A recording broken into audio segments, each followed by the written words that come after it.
والصلاۃ والسلام علی رسول اللہ۔ ایک سوال یہ ہے کہ روزہ کسی وجہ سے خراب ہو گیا ہے تو کیا اب وہ چھوڑ دے روزے کو اور کھانا پینا شروع کر دے؟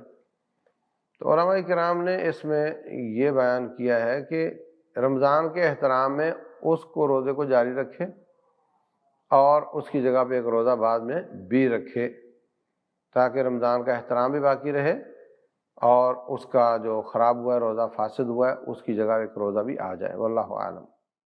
ایک سوال یہ ہے کہ دمے کا مریض کیا وہ انہیلر لے سکتا ہے یا بھاپ لے سکتا ہے؟ تو بالکل لے سکتے ہیں، اس سے روزے میں فرق نہیں آتا۔ اسی طرح آنکھوں میں سرما یا ڈراپس اگر ان کا اثر گلے میں محسوس ہو تو تھوک دے، اس کو گلے سے نیچے نہ جانے دے، تو یہ سب چیزیں استعمال کی جا سکتی ہیں، اس سے روزے میں کوئی فرق نہیں آتا انشاءاللہ۔ ایک سوال یہ ہے کہ سحری کا کیا وقت ہے؟ پہلی بات تو یہ سمجھو کہ روٹین میں جو فجر کی اذان کا وقت ہوتا ہے وہ صبح صادق کا وقت ہوتا ہے، تو اذان پر سحری بند ہو جاتی ہے، اس سے پیچھے والا وقت سارا سحری کا وقت ہے۔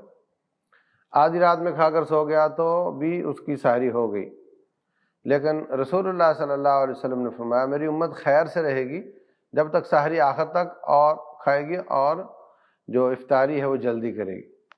تو ہمیں کوشش کرنی چاہیے کہ سورج کی ٹکیا غروب ہوتے ہی افطاری کر لی جائے، لیٹ نہ کیا جائے، اور سحری کو اذان سے تھوڑا پہلے تک لے جایا جائے، تو اس میں برکت ہے۔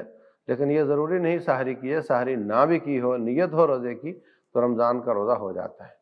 ایک سوال یہ ہے کہ دوران تراویح اگر 4 رکعتیں ایک ساتھ پڑھ لیتا ہے، بیچ میں وہ سلام نہیں پھیر پاتا تو کیا کرے؟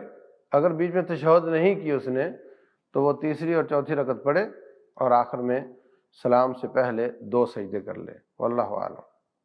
ایک سوال یہ ہے کہ کیا عورت شوہر کی اجازت کے بغیر روزہ رکھے؟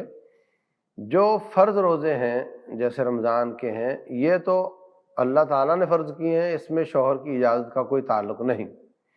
البتہ نفلی روزے کے بارے میں صاف صاف حدیث ہے رسول اللہ صلی اللہ علیہ وسلم کی، فرمایا کہ کوئی عورت شوہر کی اجازت کے بغیر نفلی روزے نہ رکھے، کیونکہ اس کا حق ہے، اس لیے نفلی روزے میں شوہر کی اجازت کی ضرورت ہوتی ہے، واللہ اعلم۔